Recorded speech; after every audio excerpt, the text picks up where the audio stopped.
Hello everyone, welcome back to MR Safety Training's YouTube videos. This time we're going to focus on the child casualty who's collapsed on the floor. So we're back at Milford Hotel, Best Western Milford Hotel, good for parties, good for weddings, and also good for conferences as well, don't forget. Okay, so we've done an adult casualty who's collapsed on the floor, we've done CPR, we've done the use of an AED as well. What about a child though? Okay. Now with a child, the primary survey is the same, so back to the dangers, response, open the airway, check the breathing. So it's all the same, whether it's an adult or a child or a baby, the primary survey remains the same, or should we say the process of, okay? This time, the child is not breathing normally or not at all, so if we have a helper with us, the helper sends for an ambulance, stating that we have an unresponsive child who's not breathing, and if possible, brings back the AED, the defibrillator. If we are ever on our own with no help facility, so no mobile phones that we can stick in loudspeaker, dial an ambulance while we're doing it all, and we've got no helper there, then we'd have to do CPR first for about a minute or so, and then phone for an ambulance ourselves. The reason being, it's a different reason why they stop breathing. The child and a baby, unlike the adult, with an adult it's usually cardiac arrest, so it's the heart that has the problem, whereas with a child or a baby, it's usually respiratory arrest, so it's just the lungs that have the problem. Okay? So, child isn't breathing, we've sent for an ambulance, we tell our bystander to bring back a defibrillator, but we give 5 breaths. Okay? And the 5 breaths are designed to kickstart little sacs in the lungs called alveoli, and to try and get them absorbing oxygen again. Okay? So, we tilt the head back, we pinch the nose, we open the mouth, give 5 what's called emergency breaths or initial breaths. Just enough air to lift the chest, that is it.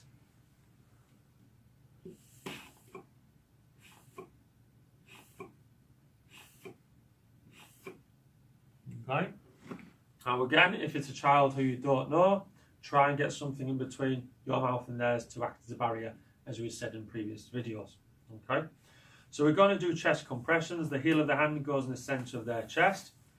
So find the bottom of the breastbone, find the top of the breastbone, same way as the adult, 2 thumbs equal in the middle, and 1 hand goes on the centre of the chest there, okay, in the middle there. Heel of the hand in the centre, arm nice and straight, lean over, so our shoulder is above our hand, pressing straight down, same number, same speed, at least 1/3 of the depth of the chest. If you get tired, use 2 hands, one on top of the other, but try one first, see how you get on. So let's imagine that's roughly 30 chest compressions done. Then we'd do 2 breaths, again, pinch the nose, tilt the head back, open the mouth, give 2 effective breaths. And back on, again, another 30. So if we have a helper sending for an ambulance, then we give 5 breaths first, then 30 chest compressions, 2 breaths, 30 chest compressions, 2 breaths, and we'll keep continuing chest compressions and breaths until that help arrives. Okay? Now, as with the earlier video, we did the adult and the use of an AED, so this time we'll do the child with the use of an AED as well. Okay? So, the helper who we've sent for an ambulance has brought back with them the AED, the defibrillator. We're going to use the same defibrillator as we used last time with the adult. Okay? But as I said, there are different sets of pads. Now, if we have just the 1 set of pads to use with a defibrillator, whether it be adult or child, same set of pads, just different pad location. Okay? Whereas, if it's defibrillator with different sizes, the smaller ones we would use for a child who's under 8 years old. So imagining this casualty as a child who's under 8 years old. We take the pads out of the packet and we place onto their chest. Okay. Now think again, remember the heart is smaller with a child, with a baby, as it is for us. Our hearts as adults are roughly the size of our clenched fist. That's our heart. So therefore the pad would go top right, bottom left, as previous video showed.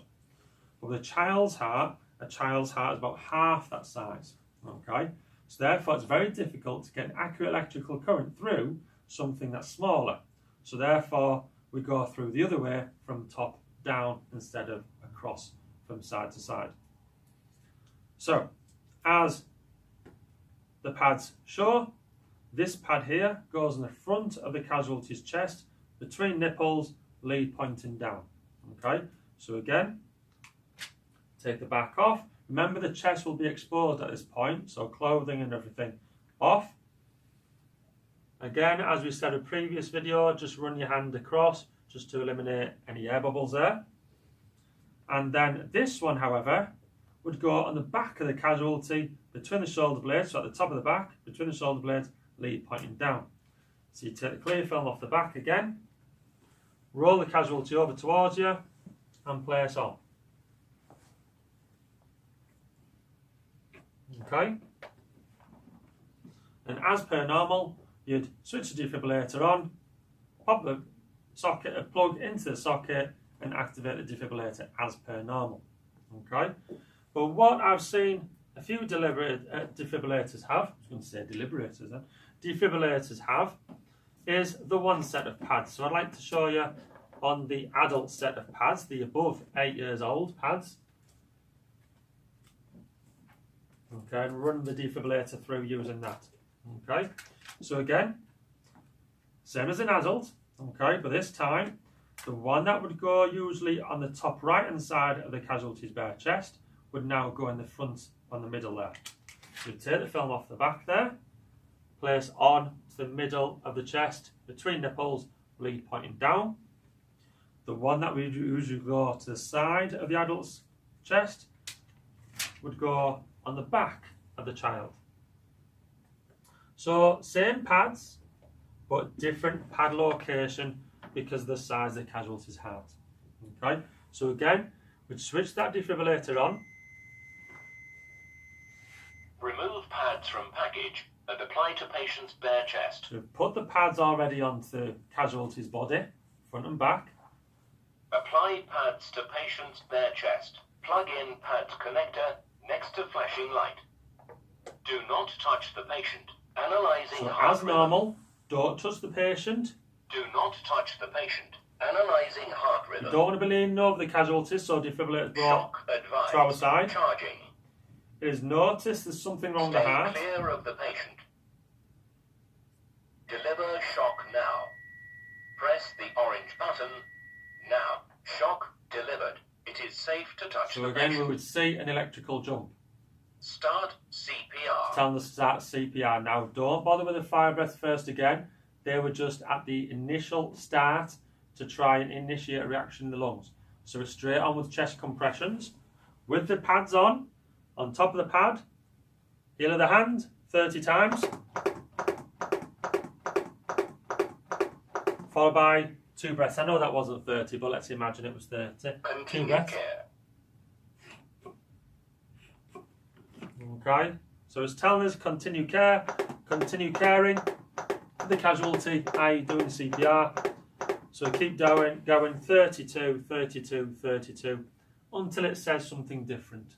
Okay, now a defibrillator usually gives you about 2 minutes worth of time, and that's enough to do about roughly 6 cycles of CPR, of chest compressions and breaths. Okay, and then we'll come back on, so analysing heart rhythm, whether shock's advised, so we're still in that fibrillating mode, or shock not advised. In other words, either heart's recovered and we need to recheck the casualty, in which state would recheck patient, or if the heart has stopped doing anything at all, so it's flatlined, in other words, no rhythm, defibrillator then can't work, so therefore it's normal CPR 32, 32, 32, but keep the defibrillator on all the time still. Okay, so that's with a child. Okay, so the process of CPR, whether it be a child or a baby, okay, you do your primary survey first, so danger response, airway, breathing. If a person is there to help, a bystander, or you've got a help facility, i.e. mobile phone, stick it on loudspeaker, dial it while you're doing it, you send for an ambulance once you know the casualty is not breathing. and then we give 5 breaths and CPR, 30 chest compressions, 2, 32, 32, 32, normal CPR till help arrives. If there is no bystander on with us, or we're not, or we're on our own, so we've got no help facility at all, no phone, we'd do the primary survey, we'd do 5 breaths, we'd do a minute's worth of CPR, i.e. 3 cycles of 30 chest compressions and 2 breaths. So we'd do 5 breaths, 32, 32, 32. We'd then phone for an ambulance, and hopefully with that initial minute of CPR, hopefully it's generated reaction, they've come round, they've recovered, they've opened their eyes, start crying, start moving, start communicating in some way. Otherwise, we'd phone for an ambulance and we'll come back and we'll continue CPR, 32, 32, 32, and continue till help arrives. Okay? So it's either DRAB, A5C, in other words, danger response, airway breathing, ambulance, 5 breaths, CPR, or DRAB 5 CAC, in other words, danger response, airway breathing, 5 breaths, CPR for a minute, for an ambulance, CPR again. Okay, so depending on where you are, the process determines the process that you follow. Okay, so hope that's been a bit of information for you in child CPR and the use of an AED. Okay, in the next video we'll go through CPR on the baby. All right, so remember, don't forget to like our Facebook page, MR Safety Training. Click on follow, click on like, and you'll be updated with all the changes in first aid and other subjects that we offer as well. And I will see you next video. Thank you very much. See you all soon.